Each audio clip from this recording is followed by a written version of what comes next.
Hello out there. Today, Yangfen and I heard a little bit about the Perseverance rover landing on Mars, our latest expansion from Earth into space by NASA and the European Space Agency. And we got to thinking, if they're advancing the frontiers of human knowledge and technology, we may as well advance our own knowledge on speaking. And to do that, we're going to be looking at a seventh grader, Alex Mather, and the President of the United States, Joe Biden, looking at scripts. So while they're speaking, they are reading. The seventh grader Alex is going to be looking at a piece of paper, and then Joe Biden, we assume, is looking at a teleprompter. And we're going to be looking at what they do well, what they can improve on, and what we can all learn about reading from a script, how we can use our speaking skills to make reading from a script as effective as possible. We're going to use those two speakers to do that. So without further ado, without further fuss, muss, or random chatter, let's get into those videos. Let's see what we've got. So Yangfen, I'll get you to start up the first video. Right on. So here is the boy who gives the name to the rover today. Let's see what he has to say here.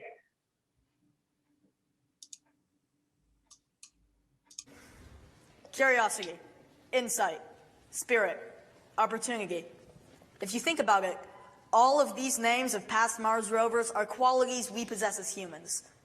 We're always curious and seek opportunity. We have the spirit and insight to explore the moon, Mars, and beyond. But if rovers are to be the qualities of us as a race, we miss the most important thing: perseverance. We as humans evolved as creatures who could learn to adapt to any situation, no matter how harsh. We are a species of explorers, and we will meet many setbacks on the way to Mars. However, we can persevere. We, not as a nation, but as humans, will not give up. The human race will always persevere into the future.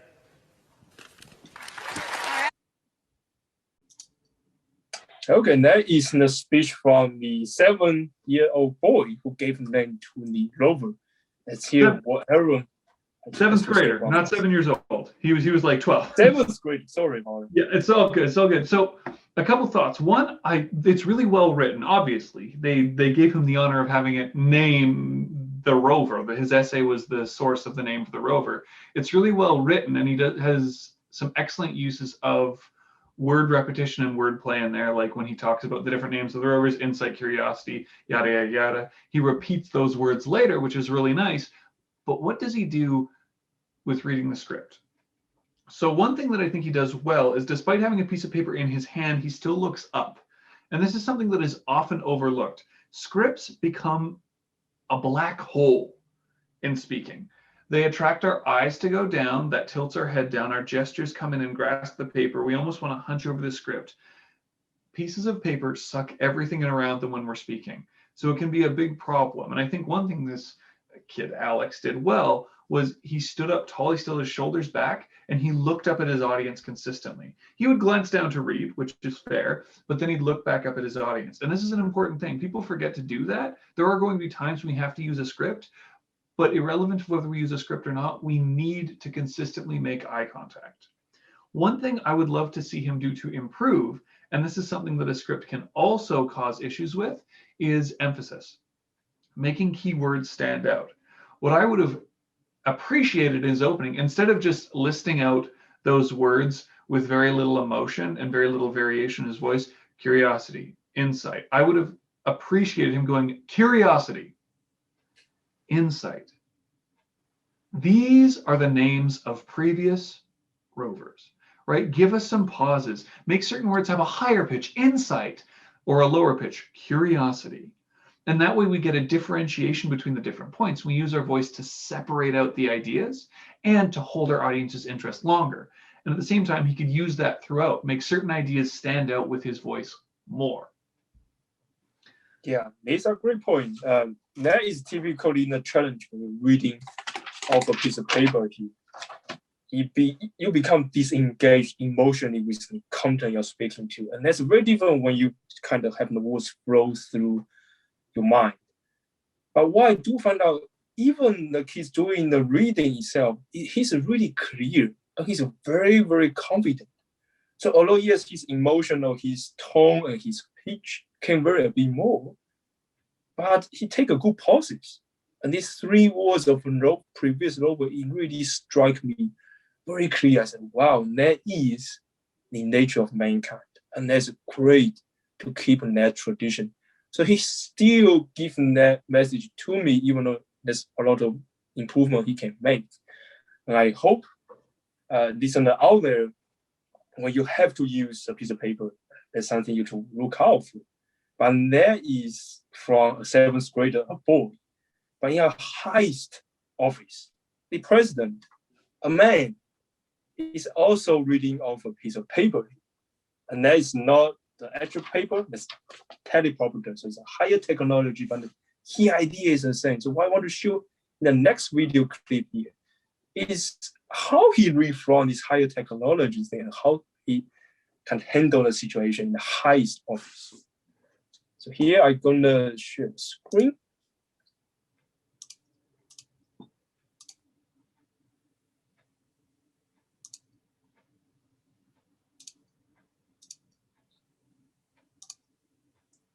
So now this is Joe Biden's speech. It's on a mission of exploration with elements contributed by our European partners to seek evidence of the possibility that life beyond our planet and the mysteries of the universe.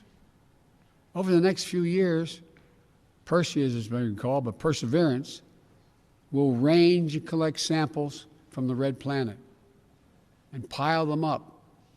So another mission and rover, envisioned as a joint effort between NASA and the European Space Agency, will retrieve this trove of scientific wonders and bring it home to all of us. That's what we can do together. So that is Joe Biden's speech about the same rover. And let's hear from Aaron about what's his different techniques of reading from the teleprompter.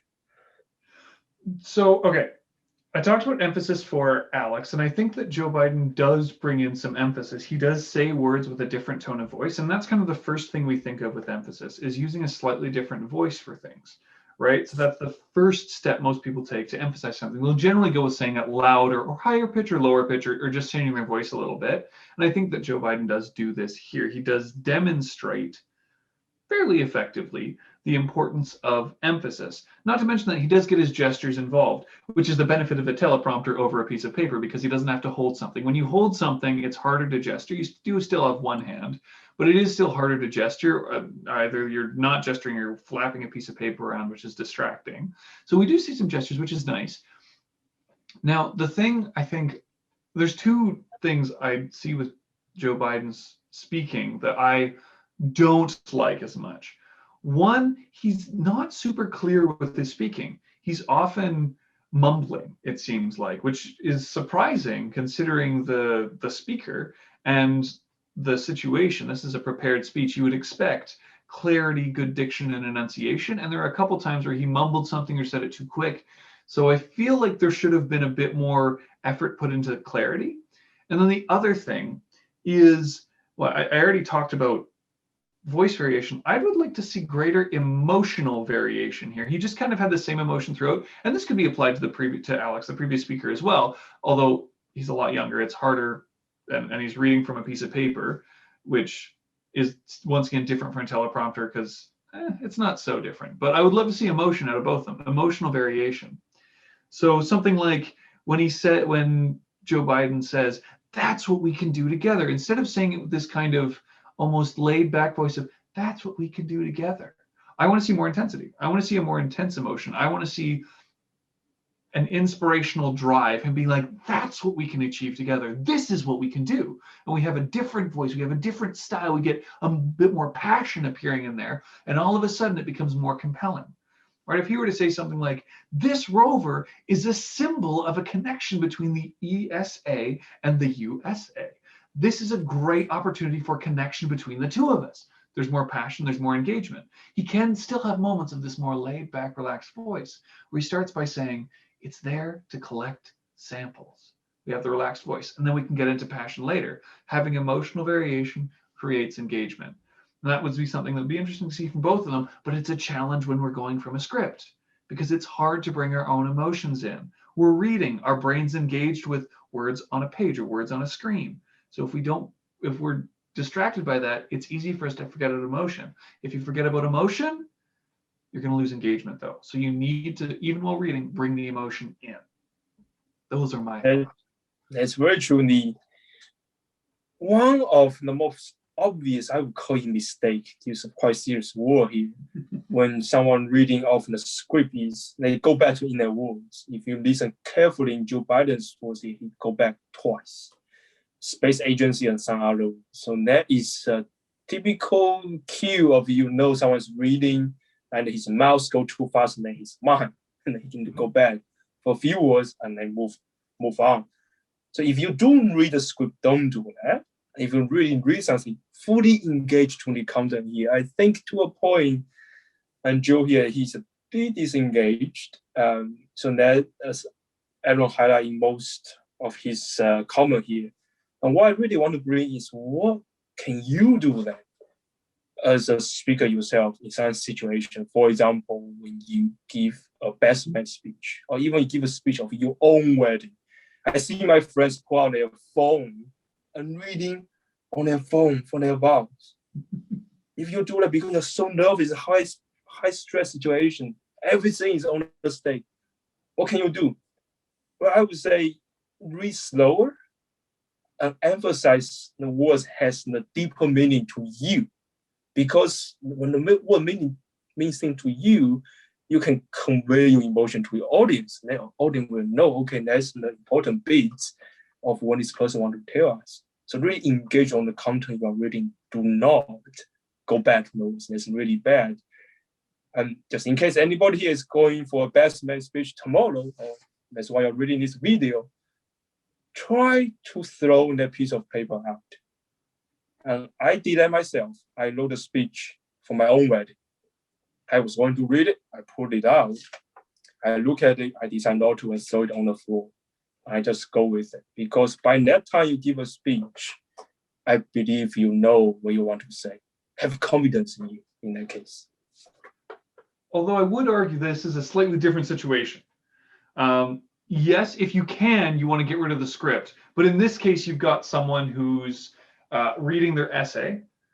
So they can't go with the flow as much. They're supposed to present the essay. So I understand why he read it. And with Joe Biden, same idea. He's got specific remarks he's supposed to make. But I would agree, in something like a wedding, if you have a certain level of confidence with speaking, if you have a certain comfort level, you are generally better off putting down, like writing the script, reviewing it a couple times, and then putting it away.